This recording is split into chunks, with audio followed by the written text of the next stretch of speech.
Hello, everyone. My name is Elisa Ewan, and I am the Assistant Director of Alumni Relations at Teachers College. Thank you for joining us today for this virtual event sponsored by Alumni Relations. This is one of the many ways you can stay engaged with your TC family. I'd like to quickly remind you of a few more ways you can maintain a meaningful connection with TC. 1. Hire TC alums and students. 2. Refer prospective students back to the college. 3. Show your pride by including Teachers College in all of your professional credentials. 4. Share your talents and expertise by volunteering to speak at TC events or by joining one of our Alumni Association committees. And 5.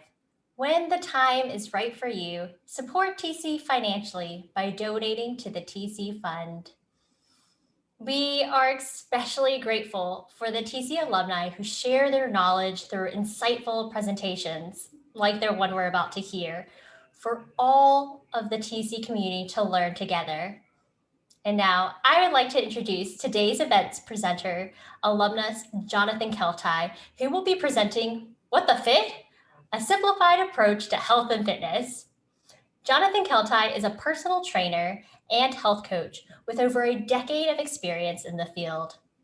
With formal backgrounds in exercise physiology, nutrition, and psychology, Jonathan uses a multidisciplinary approach to help people improve their health and fitness.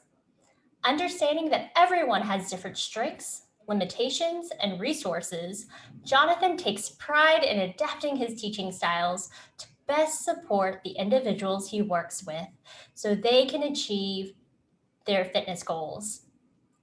Since March 2020, Jonathan has been training remotely, which has allowed him to broaden his reach and promote the importance of overall health and wellness outside the formal gym setting. Jonathan will be taking questions from the audience during the latter part of our event, so feel free to drop in your questions in the Q&A pane below. We will be utilizing the chat and the hand raise function during today's workshop, which is located at the bottom of your screen. Of course, if you have any technical or audio issues, please use the chat to let us know how we can help. And without further ado, please help me welcome Jonathan. Thank you, Elisa, and hello, everyone, and thank you for joining me for our discussion today, ever so cutely titled, What the Fit? A Simplified Approach to Health and Fitness. So why are we here today, and what are we looking to accomplish? Well, first, I'll give you a little background as to who I am, what I do, the population I work with, and who we're talking about today. Who are we looking to help today? We'll then talk about the what, as in what's truly important for improving health and fitness. And we'll then move on to the how. How do we incorporate these behaviors into our daily routine? When it's all said and done, hopefully we'll take this crazy health and fitness world and maybe even simplify it just a little bit. So I know Elisa very nicely gave a little bio, but just a little more about me. I'm Jonathan. And why am I here today? Why am I talking to you right now? Well, first I graduated from Teachers College in 2016 with a master's in applied physiology. I also have a master's in nutrition from Hunter College and a bachelor's in psychology from SUNY Geneseo. And I've been a certified personal trainer since 2010, so about 11 years now I've been in the field. So given my background and experience, I like to think that I bring a unique, well-rounded perspective to this field and maybe a slightly different approach to things than you might be used to. Well, I feel like I have a pretty good grasp as to what the science and the research says about health and fitness. I also have a lot of hands-on practical experience as well. So, based on that, I have a good idea as to what's effective and what might not be effective, whether it's in a textbook or not.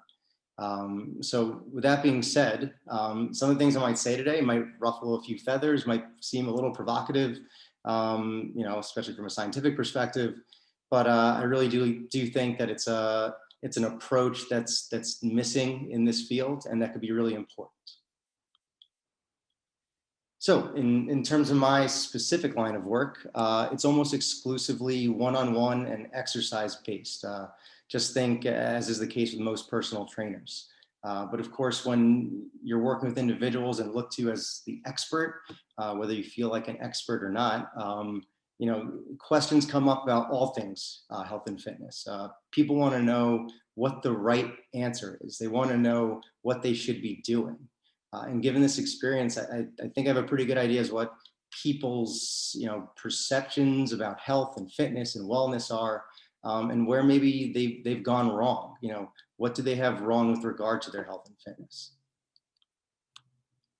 So when I'm talking about these people who I work with or who we're talking about today, I'm talking Gen Pop or general population. Think of just people, young, old, in the middle, anyone who's looking to see some improvement in their fitness, their body composition, their overall well-being, their quality of life. They might be looking to lose some weight. They might be deconditioned and want to get into better shape. They may have poor lifestyle habits and want to make better habits, or maybe they have general aches and pains and want to get out of that. Whatever it is, these people, this Gen Pop population, they come to me wanting a real change. They want to make a change. But at the same time, they don't necessarily live this stuff. They don't consider it their number one priority. And I think that's okay. It doesn't necessarily have to be their number one priority. You hear a lot in this industry that whether it's a fitness professional or just an influencer, or whoever it may be, they say that health is everything, fitness is everything. That should be number one. But I like to think that, hey, maybe taking care of your family or making a living or, I don't know, being social, I think that's really important too. And I think the idea is not to have health and fitness be everything, but just have it be a part of your life and incorporate it into your daily routine. So with that said, this is the population we're talking about. These, people like you and me, the average people are just looking to make a change. And if you're out there and you say, hey, that's not me, I'm already in this field and I live this stuff, I love this stuff, that's okay too. Hopefully you can get something out of this discussion and maybe help the people that you're working with today. So with that being said, before we dive in, I wanted to ask a couple of questions. You can, if you want, you can use the raise hand function, or you can type into the chat box, just a quick yes or no, but I just want to get you thinking about some of this stuff. So who here wants to be healthier? Or who here's ever had a point where they wanted to be healthier? Okay, couple yeses, not surprised, there you go. Who here wants to be in better physical shape or has ever had a point where they wanted to be in better physical shape? Who wants to look better? And that's allowed. You're allowed to want to look better. Yeah, me too. Okay, how's this? Who wants to accomplish something or ever wanted to accomplish something in this health and fitness realm? Think you wanted to run a marathon, or I don't know, you wanted to squat twice your body weight. You wanted to lose 10 pounds. There you go. Summer's around the corner. Yeah, exactly. So who here wants to accomplish something or wanted to and just hasn't been able to? And maybe most importantly, who's confused by all this stuff? Who feels overwhelmed by the health and fitness world? Yeah, me too. Who's been bombarded with information and at this point isn't sure what they should be doing? Who's seen articles, online or in the papers or whatever, saying that this is the one thing you should be doing for your health, and then the next day you find something completely opposite to be true. Well, if you haven't, I have a couple examples for you. So let's take this. Too much caffeine may stress the heart, but at the same time, coffee drinking is tied to lower risk of heart failure. Doesn't seem to make any sense. Or how about this? Let's talk booze here. Just one drink a day may increase your risk of AFib, but moderate drinking might also be good for your brain. So you got to choose. You want a healthy heart or a healthy brain? You want to be the scarecrow, or do you want to be the Tin Man? And then how about this? How many times have we heard that maintaining a healthy weight is good for longevity, right? You want to live longer. So if you want to lose weight, aim for 300 minutes of exercise a week. But maybe if you want to live longer, how about just 4-minute bursts of exercise? Seems to make a lot of sense. And hey, these facepalm, exactly. But these are just a few examples, right? And I'm sure you're hit with this conflicting information every day, and it's confusing. It's confusing to me too. So this raises the question, is any of this actually helpful for people trying to achieve their health and fitness goals? Whether it's in the academic literature, reporting very different results on a similar topic, or if it's mainstream media outlets, just showing different information, maybe just to get a few extra reads, or hey, if it's people in my industry just trying to sell you stuff, again, we ask, is this information actually helpful to us? And I'm going to say no, it's not. I'm a pragmatist, and I just don't think this stuff is helpful. The longer I've been immersed in this world, the more confused I get, and the more I realize that most of this stuff actually doesn't matter. And like I said, I might ruffle some feathers here, but I find all of this, or most of this, just noise. And while the pursuit of knowledge and continuing to research things, it's super important for the scientific community. I think the further we stray away from simplicity in terms of what we put out there and what we highlight for people to see, I think the less we might actually be helping people, and especially the people that need the help the most. So let's keep it simple, shall we? Let's determine what matters most and get awesome at doing those things. And this is what I do with the people that I work. I try to find the simplest, most practical approach to something that'll elicit the results they want to see. When it's all said and done, the nuances and the minutiae of the science, it's really relatively insignificant to everyday people. Remember, we're talking Gen Pop. Plus the science is only as useful as someone's ability to follow it anyway. So that's not to say that it's completely meaningless, but it's meaningless if it can't be put into action. And that's what we're looking for, is action. And typically the best way to put something into action is to simplify it to the greatest extent. So that brings us to our what? What are the few cornerstone principles in this convoluted fitness world that are accepted as beneficial? What are the simple things we can implement into a feasible plan that'll yield the best results? So here, first, what I find, sometimes before we actually figure out what matters most, maybe we determine what actually doesn't matter. Let's trim the fat here. I think it's Warren Buffett who made the to not do list famous. And he seems like a pretty successful dude, so why not steal his idea, right?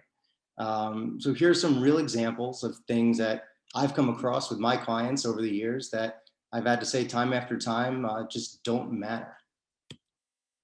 So here, the specific diet you choose does not matter. Any diet that reduces calories will work.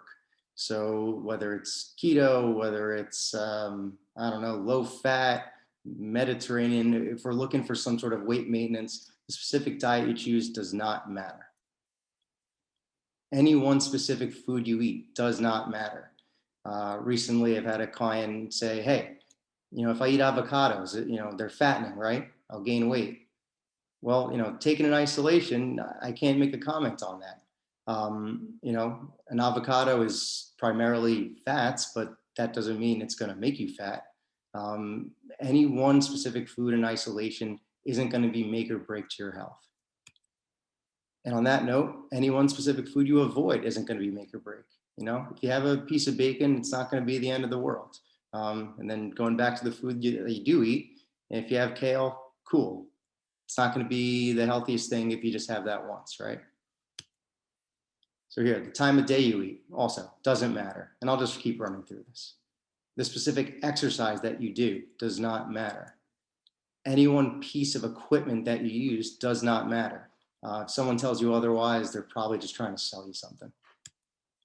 And then finally here, the type of cardio you do for the general population probably does not matter. So that, not an exhaustive list, but some of the big things that I've come across over the years. So that finally brings us to the moment we've all been waiting for, right? So what does matter? And remember, we're thinking simple, we're thinking big picture, and this might not blow you away, but without further ado, here are the things that do matter. So here, calories in, calories out. And like I said before, this is why all diets work. Any successful diet reduces calories. Again, whether it's low fat, low carb, intermittent fasting, keto, whatever it may be, any diet with a reduction in calories will be helpful to you if you're trying to lose weight. But that's a cornerstone principle that's important that people tend to overlook. And when we talk about diet, it's never one single decision that's make or break. It's never one meal that you eat. It's always a series of decisions over time that are consistently done over time. So if you're eating a little more than you should, you'll end up gaining weight. If you're eating less than what's allotted, you'll end up losing weight. And if you're around the middle, you'll probably maintain your weight. So our second cornerstone principle that I find important is physical activity. And when I say physical activity, I mean general purpose movement over time.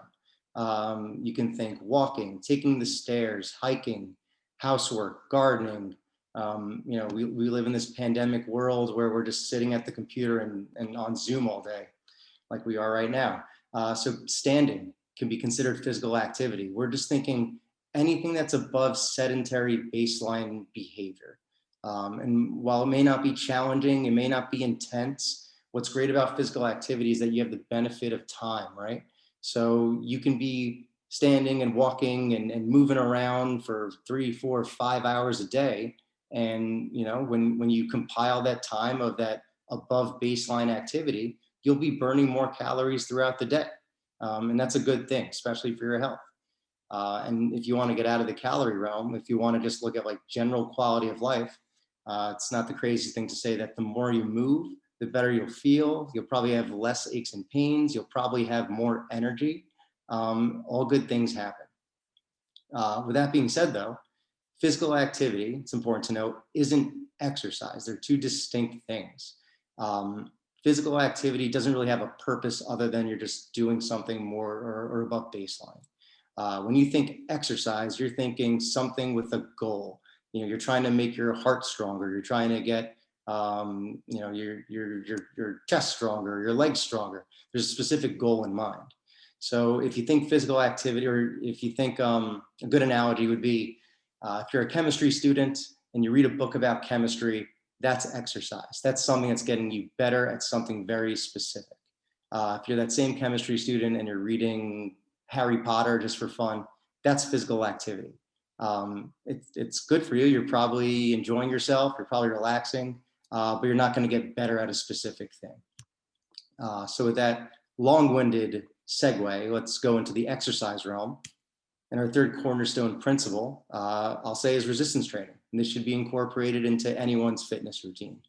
It's not the craziest thing to say that resistance training has positive effects on strength, body composition, muscle growth. If it's done correctly, can help with aches and pains, can help with mobility. All good things come from resistance training.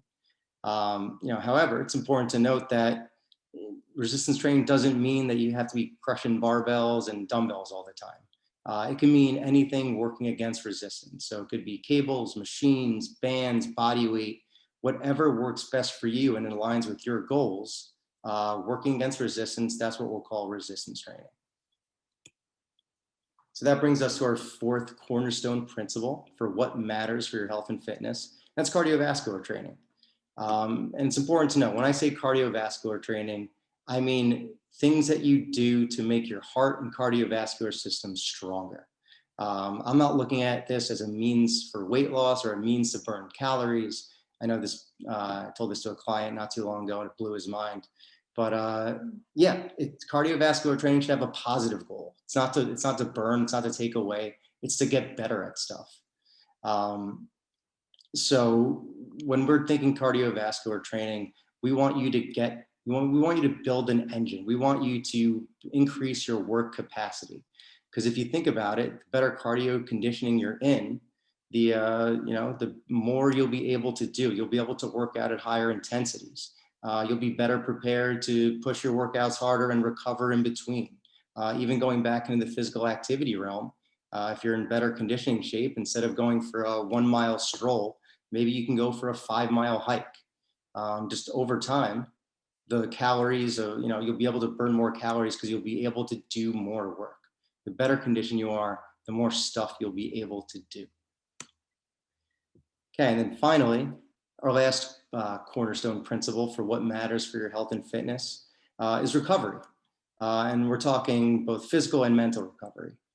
The idea is that you want to be able to take yourself out of a stress state. You don't want to, we have so much stress in our lives. We want to be able to rest. We want to be able to recover and be able to do more work when the work is supposed to be done. If you're always losing sleep and you're feeling overtired, you're not going to be physically active. You're not going to be able to push your workouts. So often overlooked, recovery is just as important as the exercise and physical activity component of what matters. And that's it. 5 things. This might be a little oversimplified, but why not actually simplify it a little more? So what should you do? You should eat less, move more, pick things up and put things down, train your heart, and chill. And this is what matters, and I think that's really it. And then the final piece of the puzzle that drives all this to yield results is consistency and effort, right? So you want to do these 5 things, and you want to do it consistently and give effort when appropriate. And that's what's going to help yield the results. So great. Now we know what to do, but honestly, I'm sure a lot of you already knew that. So the question is, how do we incorporate these things? How do we incorporate these positive behaviors into our daily routine, right? How do we take these simple principles and implement them into our complicated lives? Well, funny you ask. The way I would think about it is, first you want to develop a process, right? You want to develop a process that you can stick to. So how do we do that? What's a successful process? So in my opinion, the most successful processes are built on awareness, appropriate intervention, and consistency. Okay, so number 1, building your process, awareness. What does that mean? I think this is a first step that's often overlooked. When I say awareness, I'm thinking, what are you doing right now? What are you eating? How are you spending your time? How are you spending your free time? How often are you exercising? What we want to do here is we want to take perception out of the equation. Perception of what we're doing isn't enough. We want to focus on that scary thing called reality.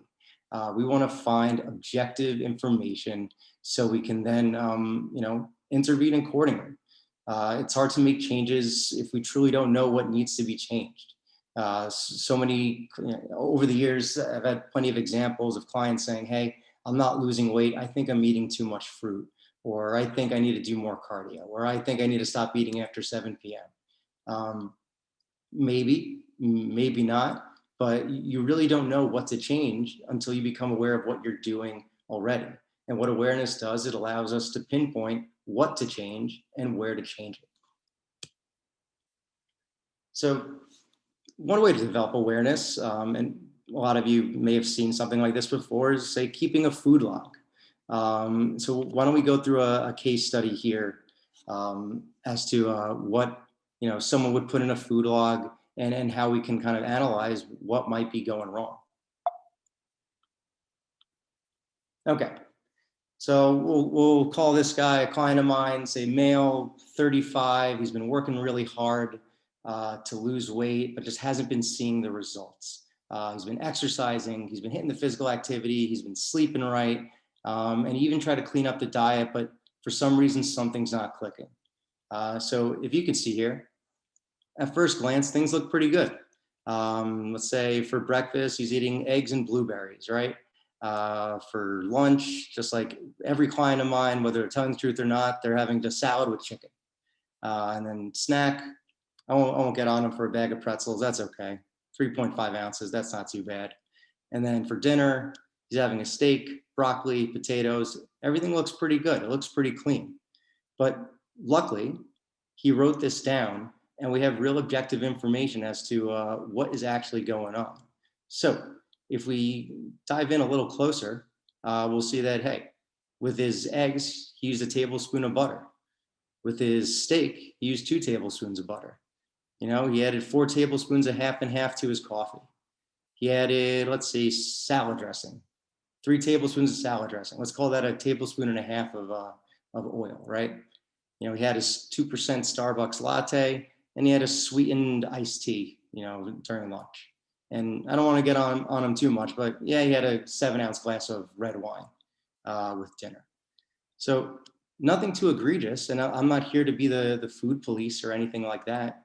But I added all this stuff up for the presentation, luckily, and all those small things that might not be a cornerstone of what this person really cares about in his diet. That was 1,000 calories right there. Just the butter, the oil, the alcohol, the iced tea, all that. 1,000 calories. So again, I'm not judging, but this just looks like a potential for change. If someone has 1,000 extra calories every day, and say, hey, why don't we try to minimize that? Why don't we cut that in half? Let's go to 500 calories. Something small like that can have a cascading effect, and that's where that deficit comes in his diet. And now this guy might start losing weight.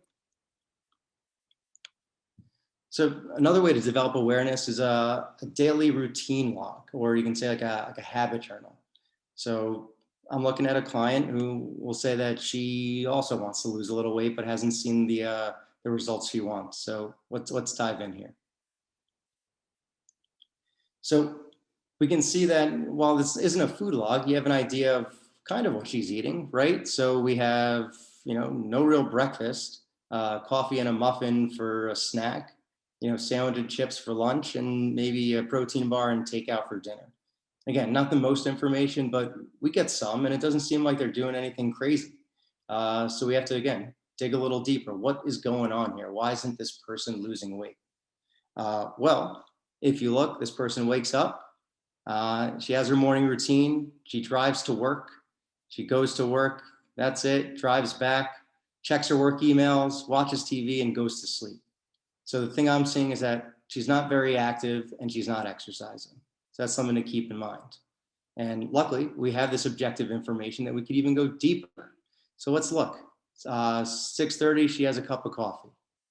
10:30, another cup of coffee. Another cup of coffee at 3:30, and then let's see, that might be it. Thought there was another one in there, but it's a lot of coffee. She gets home, she's watching TV, she's checking her work emails, she's getting a lot of screen time, and then she has that last glass or two of wine. And you'll notice she's going to bed at 11, but not going to bed until 1. So if we see that, this person might not be recovering, right? If you're only sleeping from 1 to 6:30, only 5.5 hours of sleep, that's not enough. And one of the reasons that you might not be sleeping is because of all the caffeine, or maybe that screen time before bed, or maybe the glass of wine before bed. So again, having this awareness, having this objective information, it gives you more insight as to where change can happen. So maybe the secret here is someone just cuts their coffee intake, they sleep better. If they sleep better, they're more recovered. That means the next day, maybe they're more physically active, maybe they're more motivated to work out. So this one thing that we change that could be really simple could elicit big results. And that brings us to our second part of our building our process, if you will, intervention. And that's what we just did in our case study. What are the simplest things to add, subtract, or substitute to get closer to your goal? And like I said, it doesn't have to be a complete revamp of someone's lifestyle. It doesn't have to be a crazy workout regimen. It could be a simple change that elicits big results. Okay, and that brings us to consistency. Yeah, I know you keep saying that, got to stay consistent, but how do we do that? So building consistency. How do we go about building consistency? Well, the first thing I would say to make sure you're consistent with something is to make a change as easy and simple as possible. Make it so you can't fail.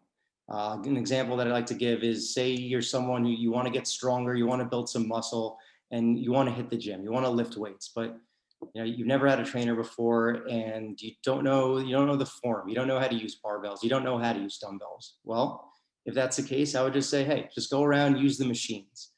Don't let a trainer say that machines aren't good, right?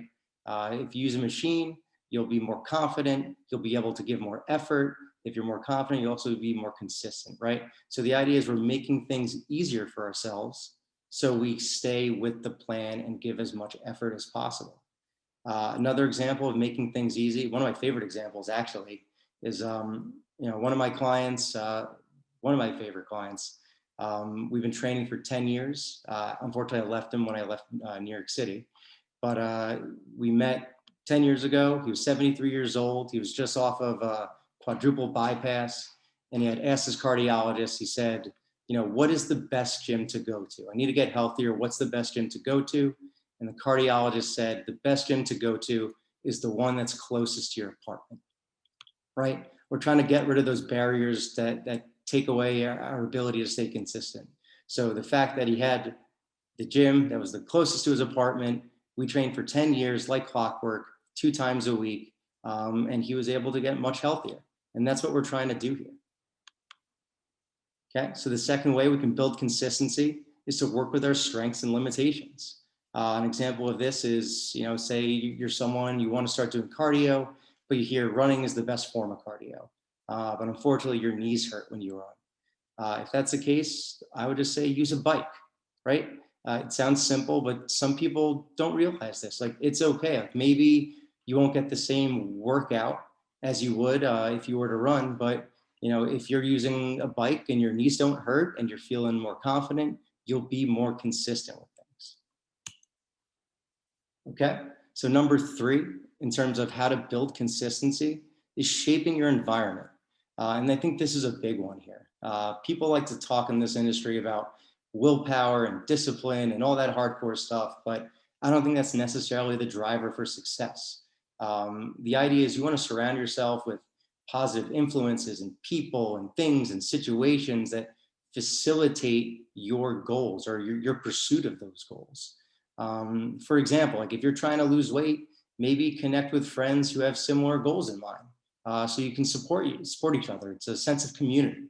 Hey, if you're someone who, if you would eat a full bag of chips, if it was there, I'd say don't have a bag of chips with you in the house. Or if that sounds cruel and unusual, I'd say only have mini bags of chips in the house.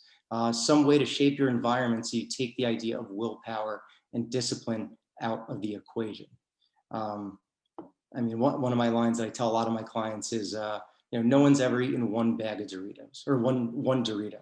It's usually a full bag.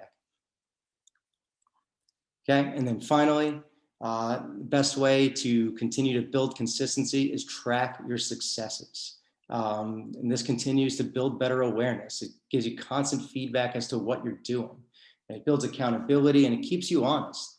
If you do this, you objectively know if you're sticking to the plan or if you're not sticking to the plan.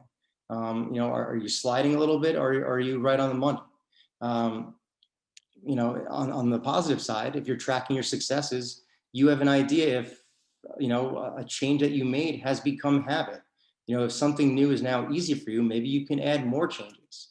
But the idea is that we want to have this real objective information available to us so we know if we have to change the process, add to the process, or simply just stay the course. And then here's another case study of tracking your successes, right? We'll get a little closer here. So if this is someone who's just looking to maybe drink less throughout the week, so if their goal is 1 alcoholic drink or less, sounds like they're on the money here. 26 days out of 31, right? And then we'll skip down here. If someone is trying to get their steps in and they got steps in 20 out of 30 days, that's great too. Seems like they're on the money. Now, if someone has an exercise goal of 45 minutes a day, it depends how often they want it to, right? So if this person was looking to get 3 days a week of exercise, it sounds like they're just about there. So maybe they can add to that goal. They know that. They know they've been successful. They know they've been hitting their exercise rounds and they can add to it. But if this person is looking to maybe get 5 days a week, maybe it's not time to add to their process here. But the only way we know this is if we track and have that objective information. Because when it's all said and done, the goal is to think as little as possible and do as much as possible. Remember, perfection is the enemy of the good. The plan doesn't have to be perfect, but it has to be something that can push you in the right direction and be done consistently. And the case for such simplicity is simply just to spare cognitive resources and make things as automatic as possible. I understand exercise is a stressor. Dieting is a stressor. Any change to your homeostasis is a stressor. And I'm realistic. I understand that while this stuff is simple in theory, it's difficult to execute because everything is a stress. So the idea is that the simpler we make things, the less additional stress we'll incur. And if we do that, this makes us more likely to stick to a process, and the more likely that we can set out and achieve the goals we want to achieve. And remember, we want to incorporate these behaviors or these healthy behaviors into everyday life and not have it be our entire life per se. So, in summary, just to refresh, what should you do, right? What did we go over today? Well, we said if you want to lose weight, eat less, move more, pick things up and put things down, train your heart, and chill. Okay? And then how do we do this? Well, we want to develop a process based on awareness of what you're currently doing, the appropriate changes to your current routine, and building consistency. And how do we build that consistency? Well, we want to make things as easy as possible. We want to work with your strengths. We want to shape your environment, and we want to track your success. So if you do these things consistently and with effort, you'll be able to achieve any health and fitness goal you want to achieve. It's worked for me, it's worked for my clients. I know it could work for you as well. So thank you so much for joining me today. Hope you found this discussion helpful, either for you or the people you work with. And thank you, Elisa and TC Alumni Relations for having me.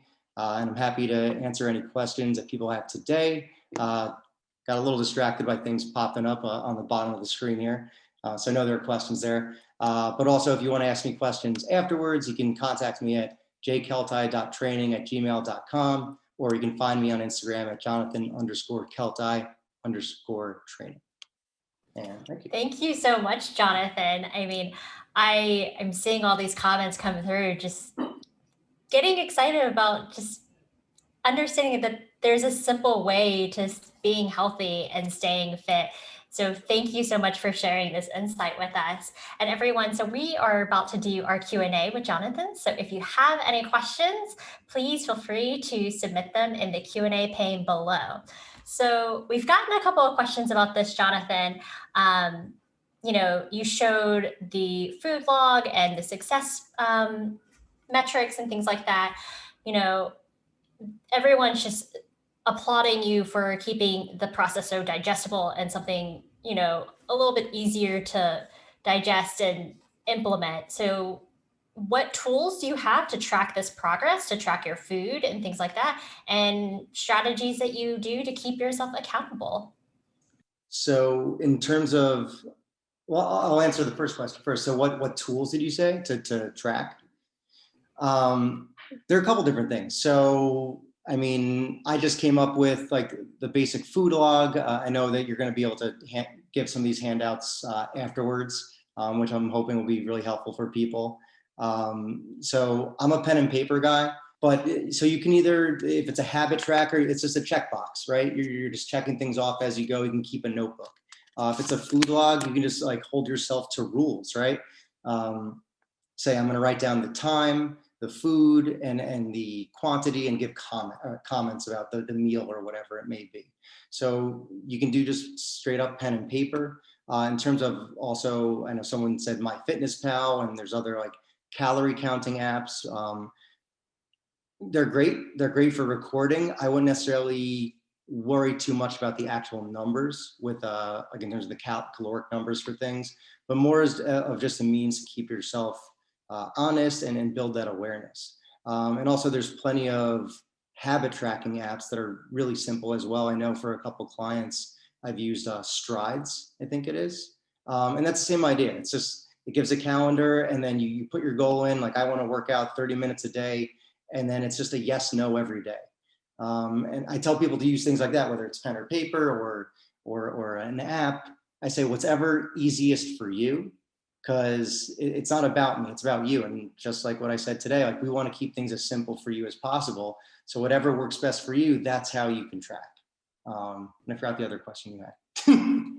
No, that's good. And just to reiterate, I mean, everyone who's on the call right now, Jonathan has graciously provided handouts. It's the three of them. It will be the food log, the, figuring out your activities, and then tracking your success. So everyone who's registered for this webinar will receive them in our post-event email, which you'll also get the recording of this presentation as well. So thank you so much for being generous enough to give that to everyone. So awesome. So the next question that we have is, how do you manage an intervention if you aren't hiring a trainer or professional to help guide you in this endeavor? How do How do you get started? How do you stay motivated? How do you start? How do you figure out, how many calories I should be eating, what kind of exercise in terms of like cardio or resistance? How do you even just start this if you're not going to hire a trainer? Gotcha. Well, it's kind of like what we talked about, and it depends what you're looking to do. But I would say just starting small, starting simple. So or is this a direct question, or is this like a specific question that someone has, or is this like a general, like how does one do that? General, how does one start? Okay. I think this is kind of the hardest thing for people. I mean, I feel like, when it's January 1st, everyone rushes to the gym in a, pre-COVID setting. And then by February, the majority of those people are gone. So how do we just start in in baby step formats to just kind of keep building that consistency and just getting excited about the things that we're doing and just, keeping ourselves accountable? Sure. I mean, I would say it's everything that I talked about today. Especially, let's assume that maybe someone, isn't a health and fitness nut, right? Like, so they may not know a lot of the ins and outs of like different pieces of cardio equipment or gym equipment or whatever it may be. I would say, just like we talked about today, like start simple. Maybe it's as simple as I'm going to get up and go for a 10-minute walk every morning. And that's it. And just try to get really good at that. And then once you start doing that, maybe it's I'll go for a 20-minute walk. And then after that, maybe it's I'll go for a run. It's just implementing a small change and again, tracking it and making sure you're in an environment that facilitates that. And then continue to build on that change. Something that someone I was working with, she wanted to be able to go for an afternoon walk. This was during the COVID pandemic, right? So she wanted to go for an afternoon walk. And so we decided that would be good for her. And what she said was, I always want to, but it's 2 p.m. and I'm still in my pajamas and I just don't have it in me once I have to do that. So the strategy that we came up with was, you wake up and you put workout clothes on. And even if you're just going to be working for half the day, that little step is one less barrier that you have to then go out and go for a walk. So when I'm talking simple, I'm trying to simplify this as much as possible. It's not, even if you don't have a trainer, if you don't have a dietitian, say it's, diet related. It's just what I said, first become aware of what you're doing and then try to see if something that is pretty blatantly obvious that could be changed, that could elicit results. We're trying to think of like big picture things here. So, until it goes down the line, you might not need a professional right away. Fantastic. Thank you so much. Sure. So earlier you were kind of talking about, the things that are really important, the things that matter. Mm-hmm. And you mentioned resistance training and you mentioned cardio. Mm-hmm. There are definitely activities out there, like bar classes that can be counted as both. Is that something that you would, since we have to do those two things, can we count them as both? do we have to count them one as resistance and not cardio?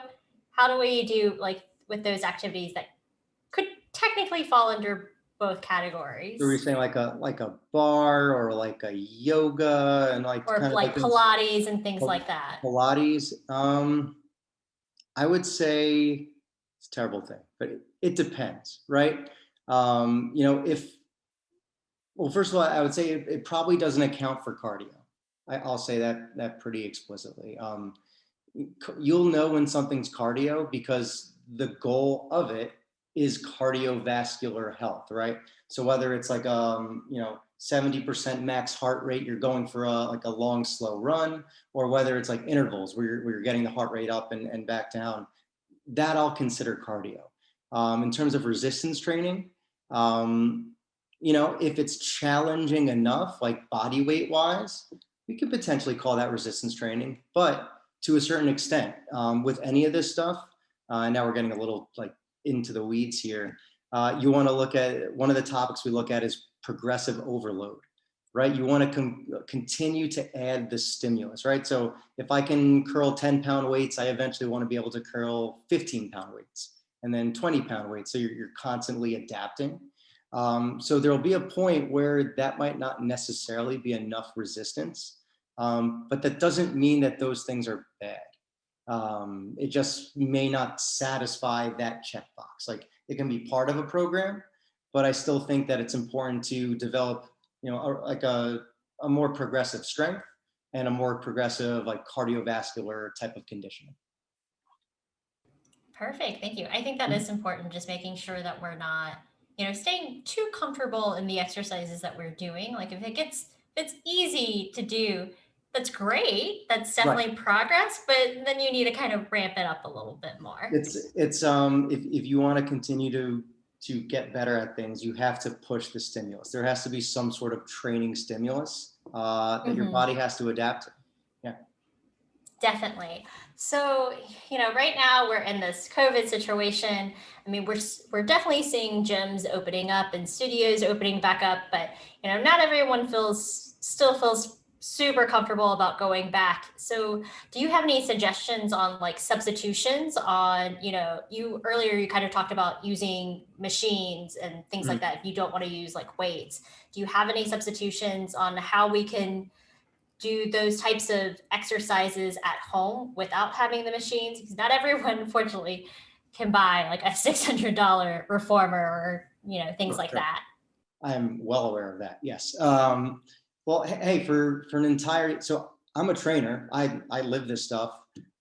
During the pandemic for an entire year, all I had was 2 kettlebells, and that's what I was able to use. And I understand when you get to that point where you have to get creative, like then it's tough if you're on your own and you're not a trainer because you do have to get a little creative. But if equipment is the issue, I'd say as much body weight as so. And if you're looking for resistance training, we'll say body weight, right? Whether it's finding a place to do pull-ups, push-ups, I don't know. I mean, you can get creative with things you have around the house, but yeah, to a certain extent, it'll be tough. But then in terms of how I like to look at it too, especially during the pandemic, was varying intensities. So, maybe I did like a body weight workout would be like a mild intensity. And then maybe a weight workout would actually be a medium intensity. And then maybe I would do like sprints and that would be like a high intensity or like a kind of like a plyo type day. So there are things to do. There are substitutions. There's plenty of body weight stuff you can do. And then from a cardiovascular perspective, you're only limited by the weather and the ability of, where you can run around. But the options are out there, but it is difficult. And I understand that. No, completely. And I mean, I know during this whole situation, that's been something that I've been struggling with too, just trying to figure out like, okay, well, I guess I can't go to the gym anymore. I can't go to studios. What do I have in my house, in my apartment that I can do?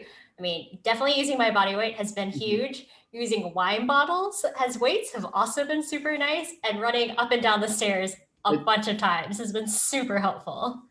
You have to get creative, and like I said, and that's what you did. You varied intensities, right? So there's plenty variation you can get just like within cardio or within weights, right? But you have to make the best with what you have, and understand that it might not be perfect. Kind of like what we talked about today, right? Mhm. It might not be the perfect plan, but hey, if it can get you through an entire year, you're a year ahead of the game compared to probably a lot of other people. So that's great. Definitely. So we have an attendee who's kind of curious how you got into this gig. How did you start deciding that you wanted to go in, nutrition, you want to be a physical trainer? They want to know a little bit more about your background. Yeah, sure.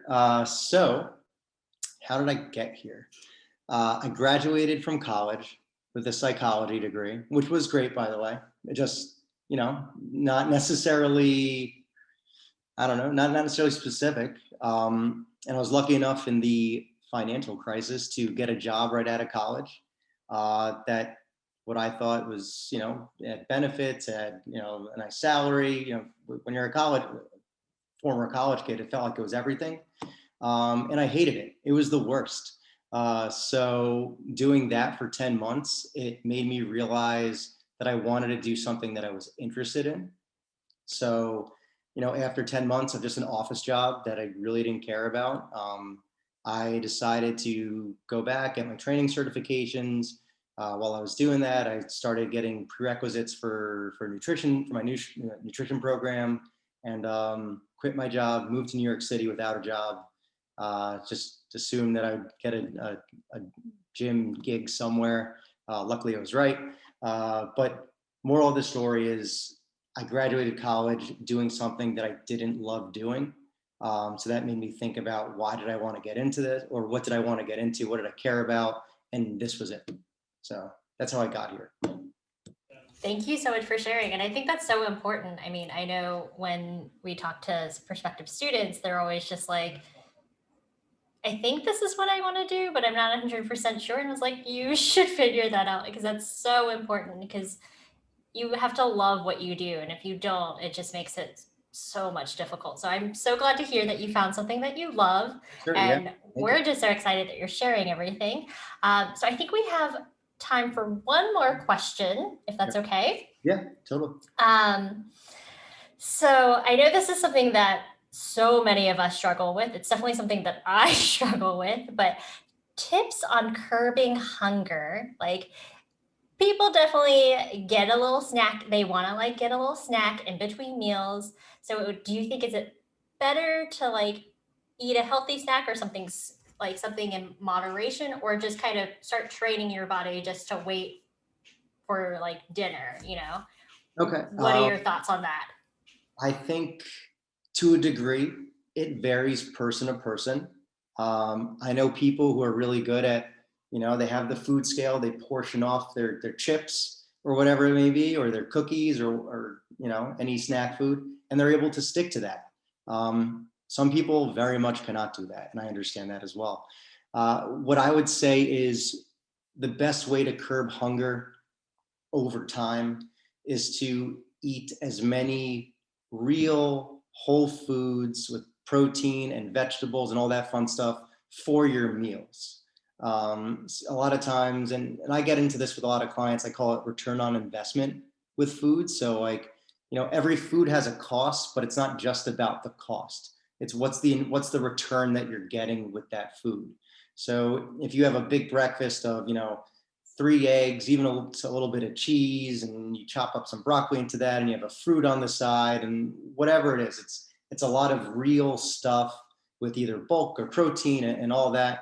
You're just not, it'll deliver X amount of calories, but those calories are going to go a long way.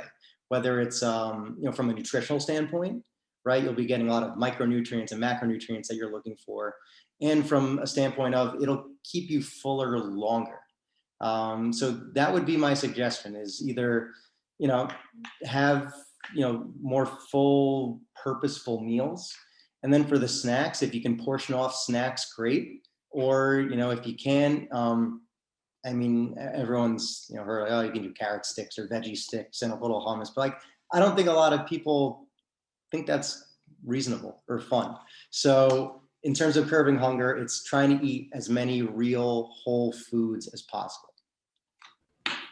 Thank you so much for giving us that explanation. I'm definitely the Sure. second person, so that was super helpful for me. Awesome. Awesome.